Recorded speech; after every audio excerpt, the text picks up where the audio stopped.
रोहित पवार मर्यादा सोडतोय. नाही. मला असं वाटतं की शरद पवारांनीच आता त्याला सांगायची वेळ आलेली आहे की रोहित, ठीक आहे, मीच तुला सांगितलं होतं की मी हॉस्पिटलमध्ये दाखल होतो, मी या पिक्चरमध्ये बाहेर राहतो, मला कोणी विचारायला येणार नाही, काही माझे प्रश्न मला विचारणार नाहीत, ज्याची उत्तरं मला आता देणं योग्य वाटत नाही आहे, गैरसोयीचं आहे, म्हणून मला द्यायची पण नाही आहे. हे राज्यसभा वगैरे प्रकरणात देखील मी काहीतरी करतोय असं चित्र मला निर्माण व्हायला पाहिजे नाही, म्हणून मी तपासण्या वगैरे या निमित्ताने हॉस्पिटलमध्ये राहतो, तिथे ॲक्सेसच नाही मीडियाला. सुप्रिया काय देईल एखादं पत्रक त्याच्या पलीकडे नाही, म्हणून मी बाहेर आहे. पण तरी देखील तू सांगितलेलं काम बजावतोयस, पण यू आर एक्सिडिंग युअर लिमिट्स.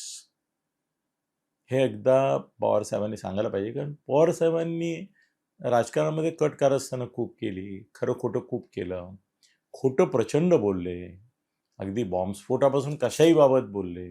आता तर परवा कोणीतरी त्यांना सर्टिफिकेट पण दिलं. ते म्हणे तर पवारसाहेब म्हणाले असते घातपात आहे तर महाराष्ट्रात दंगली पेटल्या असत्या, म्हणून त्यांनी परत एकदा त्या बॉम्बस्फोटासारखंच केलं की नाही नाही हा अपघात आहे. ती थेअरी सगळी जी आहे ती त्यांनी अपघात म्हणायचं आणि इतरांनी घातपात म्हणायचं, आणि ती कशी चालली ते बघतो. पण रोहित आता लिमिट सोडतो. ठीक आहे, तू जा राज ठाकरेंकडे जा, विरोधी पक्षाचे जेवढे जे भाजप विरोधक असतील तेवढ्यांकडे जा, काय हरकत नाही. तू तुझी एक थेअरी मांडतोयस, काय डेमो करतोयस, हे करतोयस. आता हे डेमो पण काय फार त्याच्यामध्ये विशेष राहिला असं नाही. याचं कारण AIनी काय काय डेमो मॅनेज करू शकतात याच्यामधला बाप माणूस माझ्याकडे माझ्या कलिग्सपैकी एक आहे, की तो हे सगळं जे तू करतोस हे कशा रीतीने उभं करता येते मला समजावून सांग. त्यामुळे ठीक आहे, त्याची विश्वासार्हता हा विषय नाही. बरं, तू त्या कंपनीवर आरोप केले, कुणाला काय म्हणायचं नाही, कर ना तू, त्याला काय हरकत नाही. कंपनीचे दोष दाखव, त्रुटी दाखव, त्यांच्या मेंटेनन्समध्ये दोष दाखव, त्यांच्या विमानातले तांत्रिक बिघाड दाखव. बोईंगसारख्या विमानाचे 6,000 अपघात झाले. मी कालच एका व्हिडिओमध्ये ते सगळं तपशील दिला होता. कोणाच्या दिला होता माहीत नाही, इतके व्हिडिओ करतो मी इतक्या जणांसाठी, लक्षात नाही. पण मी सांगितलं होतं की बोईंगचे 6,000 अपघात आत्ता अलीकडल्या काळातले चर्चेचा विषय आहे. 10 वर्षात 6,000 अपघात आहेत त्यांचे, त्यातले काही फॅटल आहेत, शेकडो माणसं मेली आहेत त्याच्यात. तर तू ते कर सगळं, पण तू आता ज्या तऱ्हेने रोहित करतोय, शरद पवार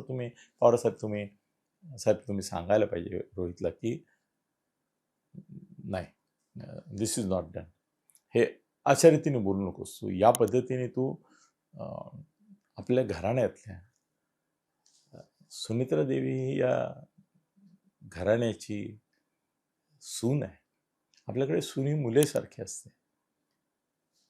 त्या सुनेच्या संदर्भात आपल्या घराण्यातल्या या एका आत्ता आघातामधून कशीबशी जी सावरती, जिच्या नवऱ्याचा मृत्यू झाल्यामुळे जी व्यथित आहे, विदीर्ण आहे, तिच्या संदर्भामध्ये केवळ तुझ्या राजकीय स्वार्थासाठी रोहित, साहेब काय तुला बोलतील ते माहीत नाही मला,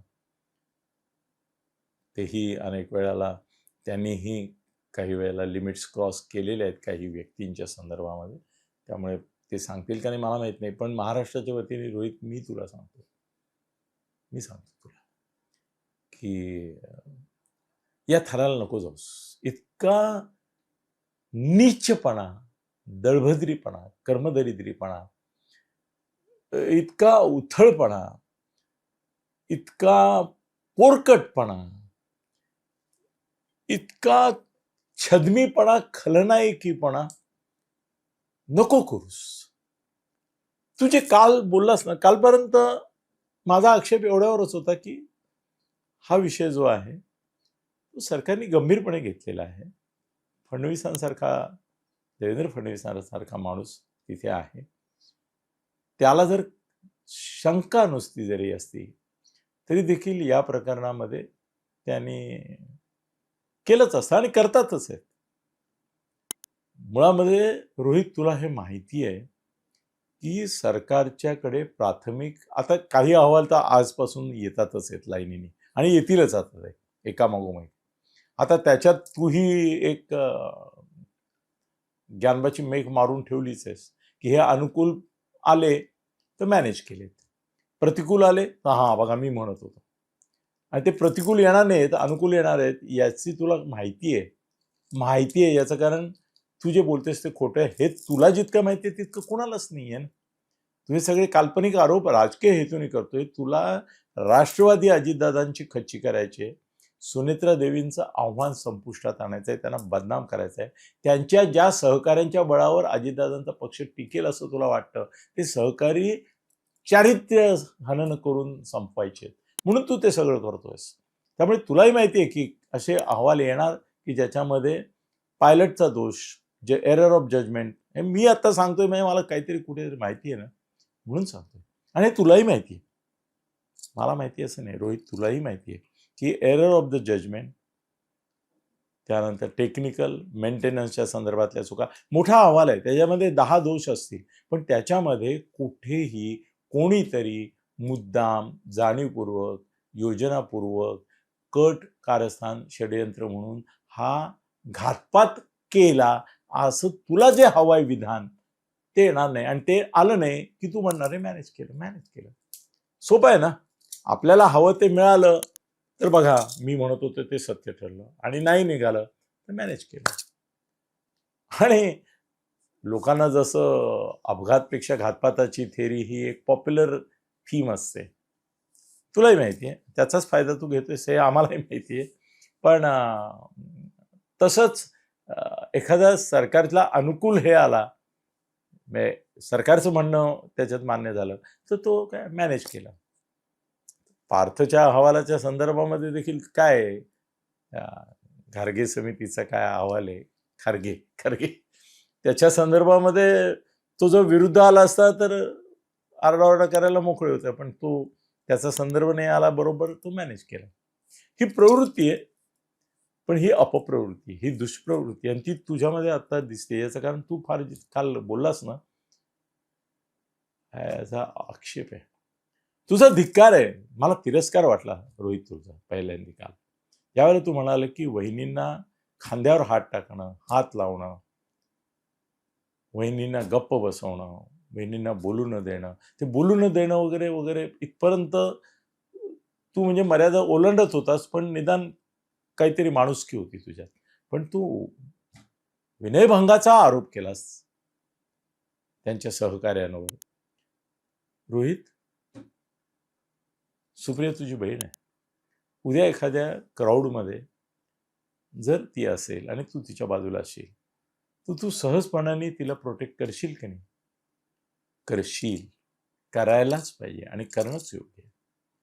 आज सुनेत्रा देवी ही केवळ पवारांची सून एवढ्यापुरती मर्यादित नाही, ती महाराष्ट्रामध्ये अजितदादांची पत्नी आहे, सगळ्यांची वहिनी आहे. ती महाराष्ट्राची संस्कृती आहे, ती परंपरा आहे. ती एक स्त्रीच्या विषयीचं, कुठल्याही स्त्रीच्या,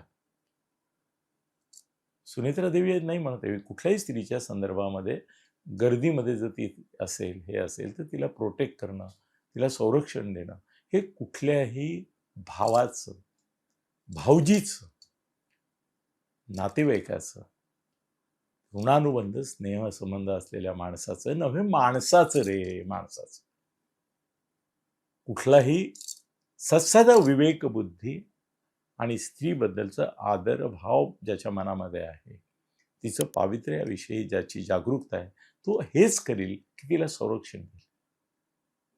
आणि वहिनी आहे ती, तिला एखादी गोष्ट समजावून सांगणं, दिशा दिग्दर्शन देणं, याच्याकरता तिला केलेला स्पर्श तू म्हणतोस त्या पद्धतीने तो विनयभंगाचा ठरवणं, हा नीचपणा आहे.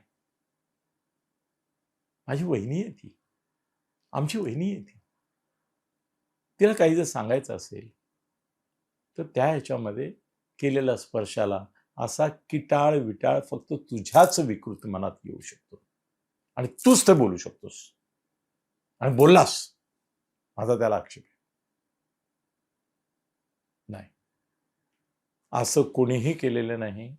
सगळे व्हिडिओ क्लिप समोर आहेत, त्याच्यामध्ये प्रफुल्ल पटेल असो, सुनील तटकरे असोत, हे सगळे जे लोक आहेत ते तिचे आज बंधू आहेत. दीर आहेत, एक नातं आहे भावनिक त्यांचं, तुला नाही कळत आहे का? भावना नाही कळत का तुला? हे नातं त्यांना तिचं संरक्षण करायला लागतं. तिला बोलू नका सांगितलं म्हणून तू म्हणालास, पण लक्षात घे आता ती ज्या व्यथित मनस्थितीत आहे, ज्या प्रकारच्या परिस्थितीतून जातीये, त्या ह्याच्यामध्ये तुम्ही विचारणार काय प्रश्न? तुझे पेरलेले पत्रकार काय प्रश्न विचारणार आम्हाला माहिती आहे ना. पत्रकारितेमध्ये आम्ही 55 वर्ष आहे. आम्हाला माहिती आहे सुपाऱ्या कशा पत्रकार घेतात आणि प्रश्न विचारतात, काय विचारतात, मुद्दाम कसे विचारतात आणि प्रश्नाला उत्तर देण्याचे टाळले हे तर विधान तयारच असणार तुमच्याकडे. उत्तर देण्याचे टाळले, जे देते त्यांना तुम्ही म्हणताच ना. पण हा हलकटपणा केलास तू की त्यांच्या संदर्भामध्ये विनयभंगाचं सूचक केलंस. Not done, not allowed.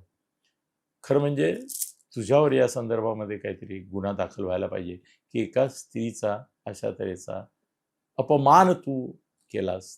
उपमुख्यमंत्री महाराष्ट्राची, हे नंतरचं नातं आहे, ते पद आहे.